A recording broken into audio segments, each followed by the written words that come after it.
ఇదే కాదు, ఈనాడు 67 లక్షల మహిళలు ఈరోజు స్వయం సహాయక సంఘాలలో ఉన్నారు. నేను మా పట్టణతోని, మా సీతక్కతోని, మా ఆడబిడ్డలతోని మాట్లాడిన రాబోయే రోజుల్లో తెలంగాణ రాష్ట్రంలో 1 కోటి మంది ఆడబిడ్డలను స్వయం సహాయక సంఘాలలో చేర్చి 1 కోటి మంది ఆడబిడ్డల్ని కోటీశ్వరులను చేయడమే లక్ష్యంగా ఈరోజు ప్రజా పాలన ఇందిరమ్మ ప్రభుత్వంలో మనం చెయ్యబోతున్నాం.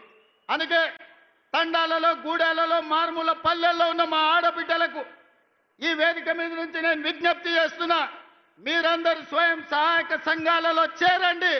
మిమ్మల్ని కోటీశ్వరులను చేసే బాధ్యత మీ సోదరుడిగా మీ రేవంత్ అన్న తీసుకుంటాడు. ఇది నా మాటగా, సోనియమ్మ మాటగా ప్రతి తెలంగాణ ఆడబిడ్డకు ఈ వేదిక మీద నుంచి ఈరోజు మేము ఇస్తున్నాం. మిత్రులారా, మీకందరికీ తెలుసు, తెలంగాణ ఉద్యమం అంటేనే ఉద్యోగాల వేట. నిరుద్యోగ యువకులు లక్షలాది మంది రోడ్ల మీదకి వచ్చి నెలల తరబడి ధర్నాలు, దీక్షలు, ఉద్యమాలు చేసి ఆత్మ బలిదానాలు చేసుకొని అమరులై తెలంగాణ రాష్ట్రం తెచ్చుకున్నారు. వాళ్ళు తెలంగాణ రాష్ట్రం తెచ్చుకున్నదే పీజీలు, పిహెచ్డీలు చేసి ఈ రాష్ట్రంలో డాక్టర్లు, లాయర్లు, ఇంజనీర్లు, ఐఏఎస్లు, ఐపీఎస్లై తెలంగాణ పునర్నిర్మాణంలో భాగస్వాములు కావాలి అని. కానీ చంద్రశేఖరరావు ఏమన్నాడయా?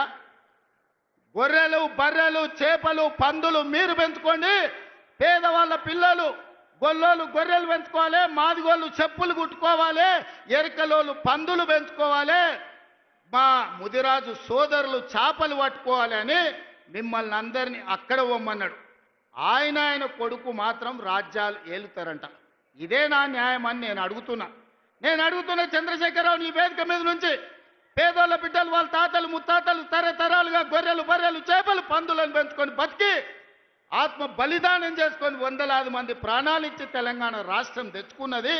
డాక్టర్లు, లాయర్లు, ఇంజనీర్లు, ఐఏఎస్లు, ఐపీఎస్లై రాజ్యం ఏలాలనా లేకపోతే గొర్రెలు, బర్రెలు పెంచుకోవాలనా ఒక్కసారి ఆలోచన చేయండి. అందుకే మన ప్రభుత్వం ఏర్పడిన వెంబడే పెండింగ్ ఉండి నోటిఫికేషన్లు ఇచ్చి నియామకాలు జరగని ప్రభుత్వ ఉద్యోగ నియామకాలు మొదటి సంవత్సరంలో ఇదే ఎల్బీ స్టేడియం సాక్షిగా 60,000 ప్రభుత్వ ఉద్యోగాలు ఇచ్చిన నేను గర్వంగా చెప్తున్నా. ఇవాళ నేను సవాలు విసురుతున్న కిషన్ రెడ్డికి, కేటీఆర్కు, కేసీఆర్కు, నరేంద్ర మోడీకి, మొదటి సంవత్సరంలో మా ప్రభుత్వ ఉద్యోగాలలో 60,000 నియామకాలు చేపట్టింది.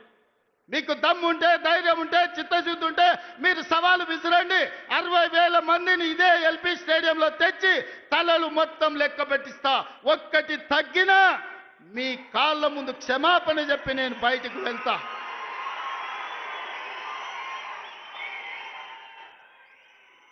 ఇది మా లెక్క, ఇది మా నిజాయితీ. ప్రైవేట్ కార్పొరేట్ కంపెనీల్లో 1,00,000 ఉద్యోగాలు ఇచ్చినాం. నేను మా మిత్రుడు శ్రీధర్ బాబు విదేశీ పర్యటనలో 3 లక్షల కోట్ల పెట్టుబడులు తీసుకొచ్చినాం.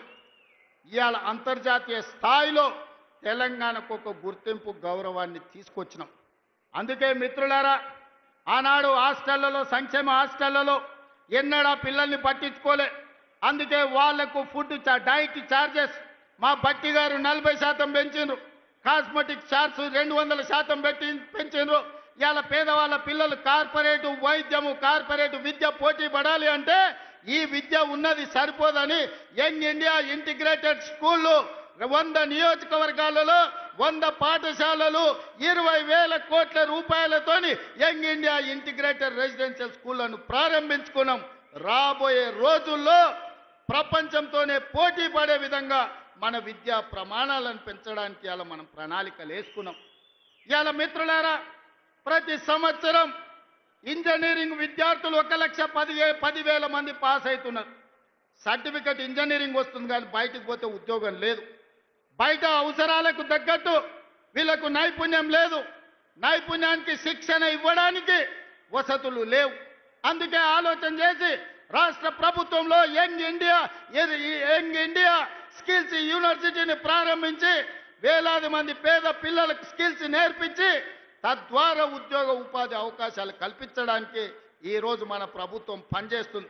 ఇదే కాదు, మొన్న జరిగిన ఒలింపిక్స్లో 140 కోట్ల మంది ఉన్న ఈ దేశానికి ఒక్క బంగారు మెడల్ రాలే.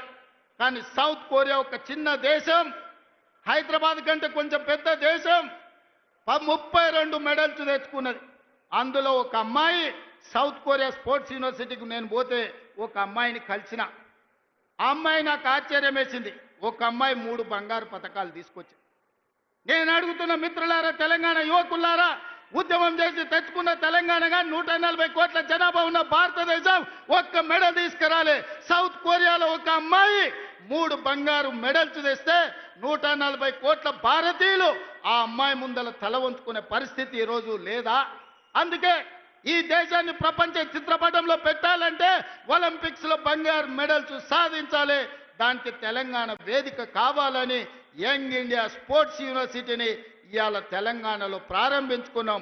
2034 ఒలింపిక్స్ లో తెలంగాణ నుంచి బంగారు మెడల్స్ తెచ్చే బాధ్యత తెలంగాణ యువత తీసుకుంటుందని చెప్పి నరేంద్ర మోడీ గారికి నేను సూటిగా చెప్తున్నా.